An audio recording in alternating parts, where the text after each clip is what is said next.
Cassette 2, Side 1. Unit 6, Section A. Listening. Activity 2. John, sorry to disturb you, but I was wondering if you know of a good restaurant around here. I've got some old friends staying with me at the moment, and they want to take me out to dinner. I've no idea where to go. Think. You know, somewhere with good food, pleasant, relaxed atmosphere, that sort of thing. Yeah, the trouble is there isn't a great deal of choice in town. I mean, if you want to take the car, then you've got some great restaurants not far away in the country. I'd prefer to stay in town. Well, one of the nicest restaurants I've been to is Gilby's, which is in the town centre. Yes, I've driven past it. It's near the town hall, isn't it? That's right. It's expensive, but it's very refined and classy. You know, quite sophisticated food. And a great atmosphere. But I don't know if it's open every evening. Well, maybe we'll try that. I'd better give them a ring to find out if they're open. But what about Indian food? Oh, yes, I love Indian. Well, how about the Golden Bengal? Oh, that's a great place. I spent an evening there with Jan and Phil. You know them, don't you? Yes, I do. I thought the food was okay, and the staff are very friendly. It's a bit noisy, though.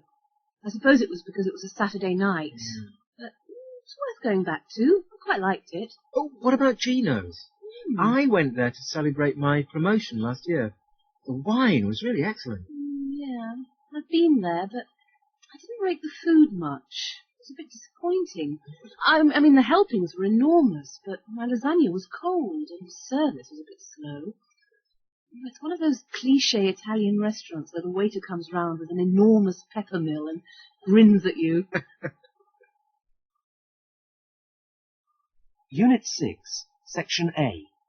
Listening. Activity 5. Exam question. You will hear part of a telephone conversation in which a person from a tourist office is giving details of 2 restaurants to the organizer of a seminar. As you listen, fill in the information for items 1 to 10. You will need to write yes or no, a number, or a few words. Some of the information has been completed for you. Listen carefully, as you will hear this piece once only. Hello, is that the tourist office? That's right. Can I help you? Yes, this is Jenny Maltravers from Maltravers Tours in Chiswick.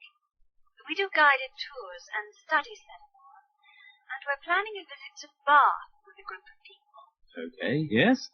What I need is the name of a good restaurant for us to have dinner at, around 7:30, before we head on to Bristol. Right. What size group are we talking about? Well, 50 are booked at the moment, but it might grow to 60. So about 60 people. Well, there are a couple I can recommend. There's the Walnut Tree, but that's about 5 kilometres from the centre, and the Europa Hotel, which is very central, but has less charm. That's one of those big hotels. Does the Walnut Tree have a separate room for large groups? No, but the Europa Hotel does. And what would be the price for a 3-course evening meal? Well, at the Walnut Tree, it'll be £15 per person. The Europa is cheaper at £10 per head, but wine isn't included. And what's the cooking like? Well, the Walnut Tree is known for its innovative cooking. The chef is David Little, the brother of Alistair. Never heard of it. And the Europa is very nice, too. Very refined. Is there a vegetarian menu? Oh, yes, there is. There's usually a vegetarian menu these days. Anything else you can tell me about them? Well, the Walnut Tree is a 3-star restaurant now, and the Europa is a 2-star. Okay, well, thanks for your help. I'll get back in touch if I need. Oh, can you give me their phone numbers? Yes, just hold on. I'll see if I can. Unit 7, Section A. Listening. Activity 2. Interview 1. Excuse me, I'm Yes. doing a survey on the recent modernisation of this airport. Would you mind answering some questions? No, if you're quick. Right, could you tell me where you're going and why you're going there? Yes, I'm flying to Barcelona on business. Right. And what about, can you tell me how often you use the airport? Yes, I use this airport approximately twice a month because of my work. Right. And what about, what do you think of the new restaurant? I I'm sorry, but I think it's tacky, cheap, vulgar. Plastic cups, wobbly chairs. We deserve something better. All right. Okay. Right. Now, what about the speed of airport procedures and formalities? Well, that varies. Now, some days they're all right. They can cope. But on busy days, they can't cope at all. If it gets overcrowded, they just don't seem to have the staff to deal with the situation, and there are delays. All right. Thank you. What about the new parking facilities?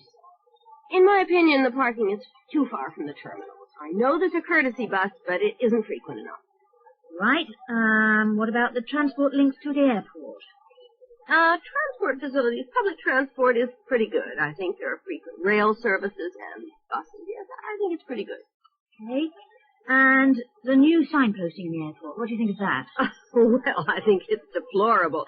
I mean, fortunately, I'm used to the airport, so I know where I'm going. But if I were new to the airport, I would not be able to find a single thing. Thank you. Thank you. Interview 2. Excuse me. Yes? I'm doing a survey on the recent modernisation of this airport. Oh, right. Would you answer some questions? Yes, sir. Right. Could you tell me where you're travelling to, please? At this moment in time, I'm going to visit my family in Budapest. Oh, right. And can you tell me how often you use the airport? Well, I go there twice a year. Right. Now, what do you think about the new restaurant?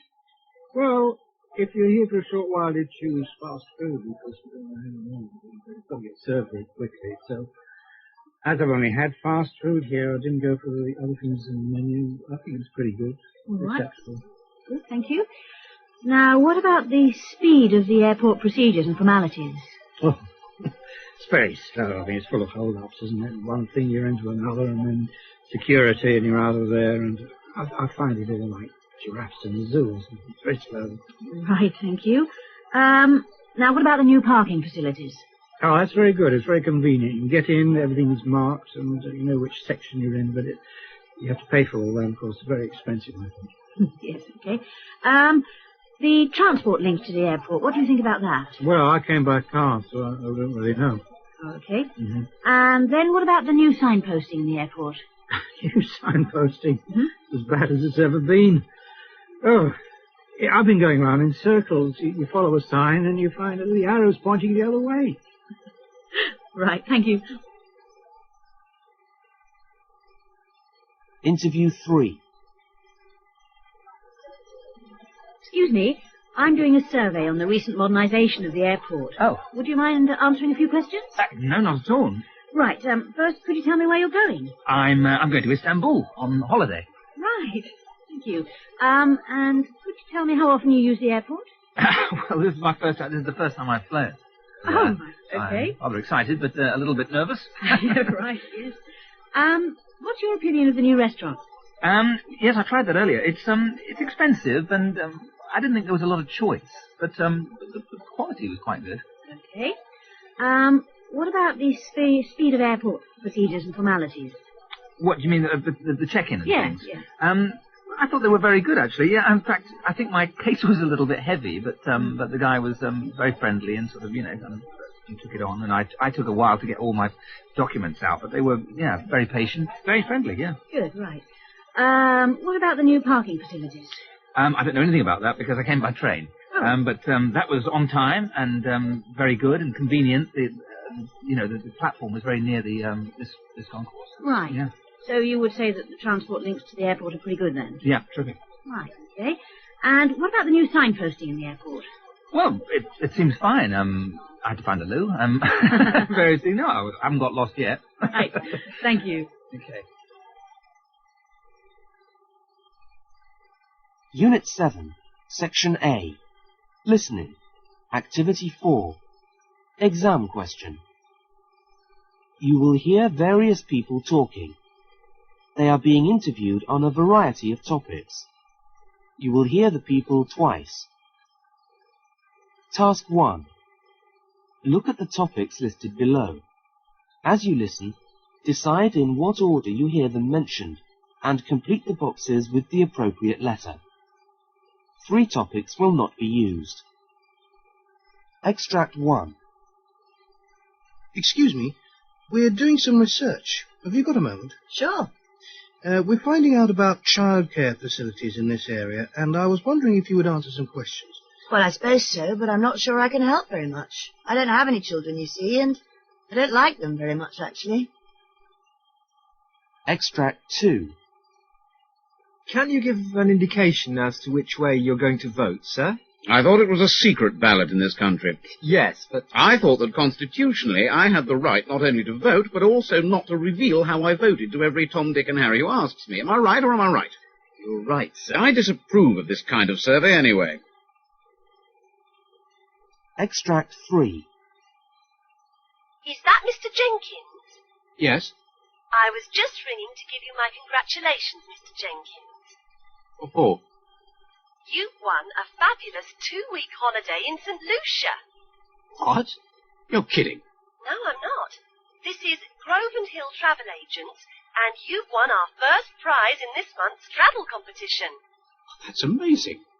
So, you'd like to accept the prize? Well, of course I would. Well, if you'd like to accept, then there are just a few questions to answer about our travel agency. Hang on.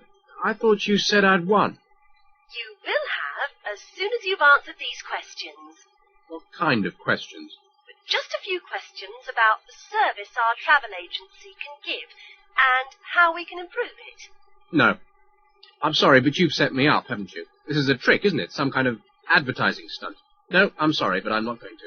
I can't. Oh, all right, have it your own way. Extract 4. Excuse me, can I ask you some questions about the government? What do you mean? Can I read you this statement and ask if you agree or disagree? What are you on about? This government has been in power for too long and should be replaced at the earliest opportunity. Do you agree, disagree, or have no opinion? Oh, go away, you silly little man. Go on, go away. I can't stand this sort of questionnaire. Extract 5. And how do you feel about the soaps? Soap operas? I love them. I watch them all. I've just finished watching EastEnders. Oh, really? So, what happened this week, then? Is this part of the survey? Well, no. But I like EastEnders too, and I'd be watching it as well if I didn't have to do this. Task 2. Look at the speaker's reactions listed below. As you listen, put the reactions in the order in which you hear them mentioned. 3 reactions will not be used. Unit 8, Section A. Listening. Activity 2. The subject of our programme this afternoon is leadership. We have in the studio Graham Henshaw, who is a historian and has recently published a book on the great leaders of our times. Hello. Mr. Henshaw, perhaps you can tell us what, in your view, makes a really great leader. Well, to start with, I think we can learn a lot from history by studying the great men and women who've left their mark at different times, for both good and bad, I hasten to add. Of course, many of the great leaders of the past were military chiefs, and depending on whose side you found yourself on, they were either national heroes or dreaded tyrants. Take Genghis Khan, for example. He was undoubtedly an outstanding warrior and military leader, if you happened to be one of his followers, that is. If you were unlucky enough to live in a country plundered, you were more likely to see him as a dangerous madman. So you see, not everyone is likely to see these so-called great leaders in the same light. Unit 8, Section A. Listening. Activity 4. But were all the great leaders of the past military chiefs? Oh, no. Of course, there were also the great spiritual leaders who have changed the world, men like Luther and Gandhi. But I think it is true to say that most people, even today, continue to identify great leadership with military models. I mean, just consider the criticisms our politicians get fired at them. How often do we hear them being compared unfavourably to wartime heroes such as Churchill or de Gaulle, even though the job at hand is very different? What good would military strategy be for dealing with unemployment? I'm pretty sure it would be of little use. So even though these models no longer bear any relation to the complex workings of the modern world, we still measure ministers or company directors against them. Unit 8, Section A. Listening. Activity 5. Can we say that there are some characteristics which all great leaders have in common? I think it is true to say that all successful leaders share a number of basic characteristics. For a start, they know exactly what they want to achieve. I mean, they have very clear objectives. Secondly, they never lose sight of their objectives and work towards them no matter what obstacles they may come up against. In this respect, they display great powers of concentration. The third common characteristic of great leaders is that they tend to believe that the end justifies the means. Of course, you can easily see the danger here. What is the difference between the madman and the truly great leader? I think the difference lies in the fourth characteristic. Great leadership should express the will of the people and improve their lot. It doesn't just serve personal ambition. In other words, it has to be for the common good. Take Gandhi, for instance. He may have unleashed destructive forces, but his main purpose of freeing India was undeniably the popular will. Finally, I think we have to add success to our list. To be considered great, the leader has to be successful. I can't think of many examples of unsuccessful great leaders. Unit 8, Section A. Listening. Activity 8. Exam question. You will hear various speakers talking about people they admire for their leadership qualities. You will hear the speakers twice. Task 1. Look at the types of leader listed below. As you listen, decide in what order you hear them mentioned and complete the boxes with the appropriate letter. 3 speakers will not be used. Extract 1. He has extraordinary leadership powers. A people person, he has great listening skills and is very decisive. He is somebody you can brief in great detail, who will brilliantly synthesize the points you've made and elaborate them. But above all, he has a wonderful sense of humor, which rubs off on everyone here at the museum and helps create a pleasant working atmosphere. And when the atmosphere is good, problems just seem to resolve themselves. Extract 2. He was a deeply intelligent, mild-mannered and caring man. He had a tremendous capacity for inspiring confidence in everybody around him. I remember being very surprised to find such a person in uniform. He was admired and respected by all his men. He had one of the most important qualities in any leader: courage. I don't just mean physical courage, which you need, of course, as a soldier, but intellectual courage, without which all the other attributes of leadership amount to nothing. Extract 3. I've had several managers in my career. Only one was excellent at his job. He knew exactly what the job entailed. He was a strong disciplinarian, and above all, extremely decisive. There were no grey areas. It was black or it was white, right or wrong. As a player, that was what I found the most helpful, to know exactly where you stood. Extract 4. She's the leader who has inspired me most in the many years I've worked in broadcasting. She's in charge of programs, a difficult and demanding position that she manages with great skill.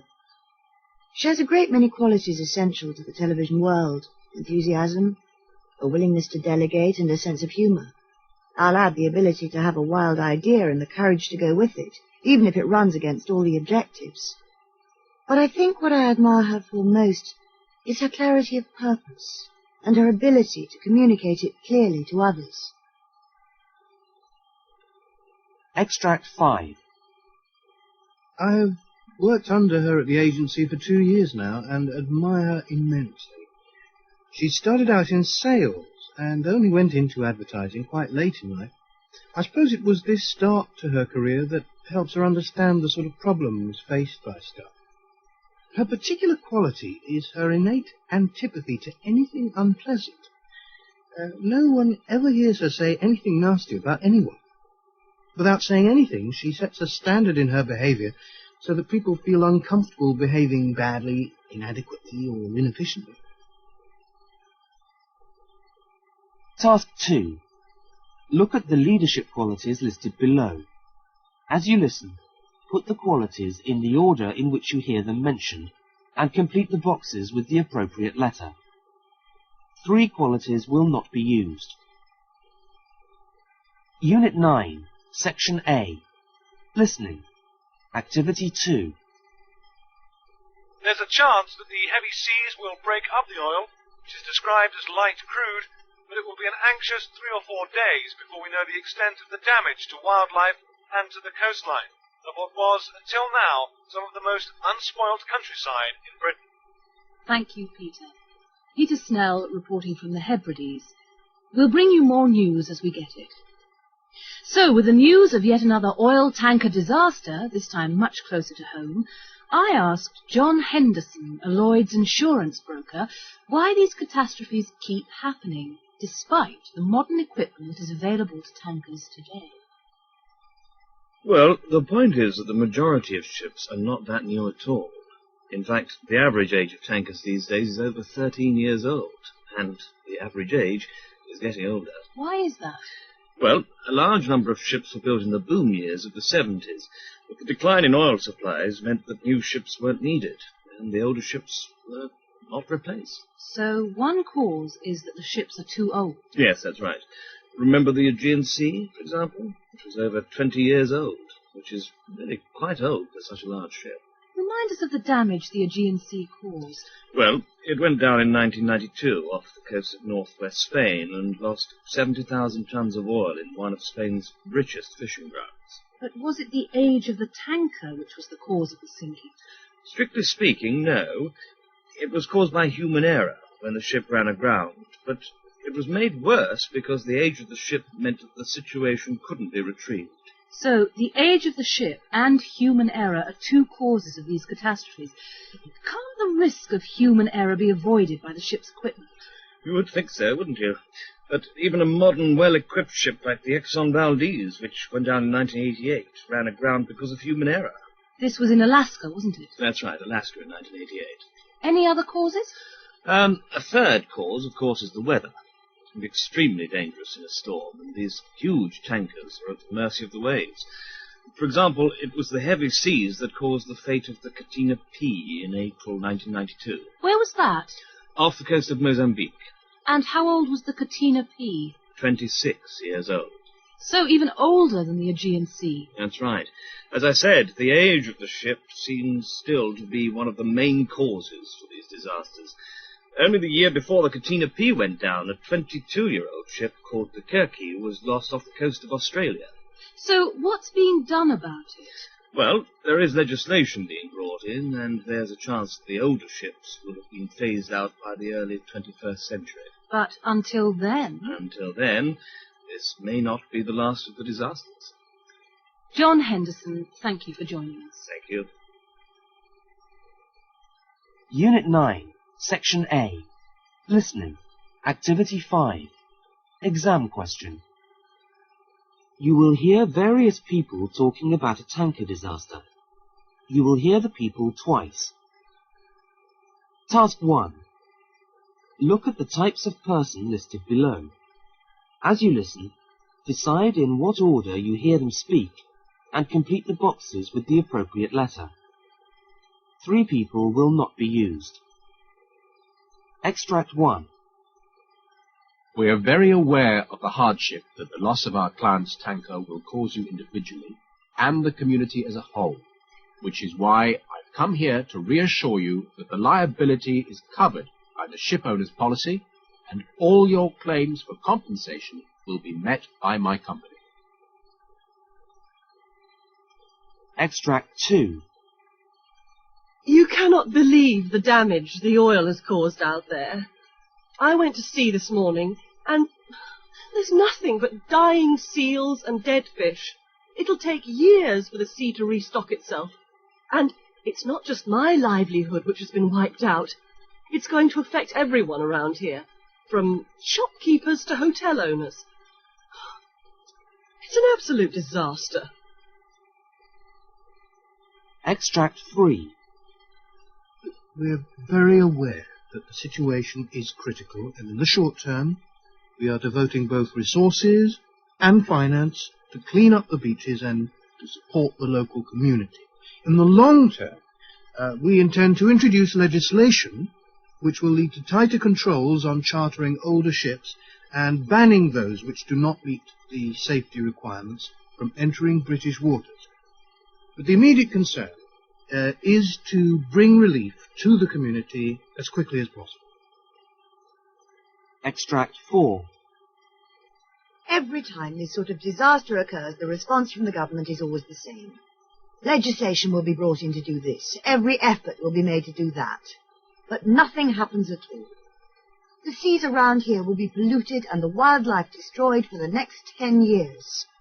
My party has been campaigning for the last 2 years for a ban on tankers entering these waters if they are older than 15 years. But no one takes any notice until it happens again, and again, and again. Extract 5. We are, of course, cooperating with the authorities, and we will be organising an official inquiry into the disaster, but our initial reports suggest that human error was not an element in the loss of the ship, nor did the age of the ship have any bearing on the matter. It is likely that the weather conditions contributed significantly to the situation in which control was lost, and the tanker was driven onto the rocks. Task 2. Look at the topics listed below. As you listen, put the topics in the order in which you hear them mentioned, and complete the boxes with the appropriate letter. 3 topics will not be used. That's the end of side 1.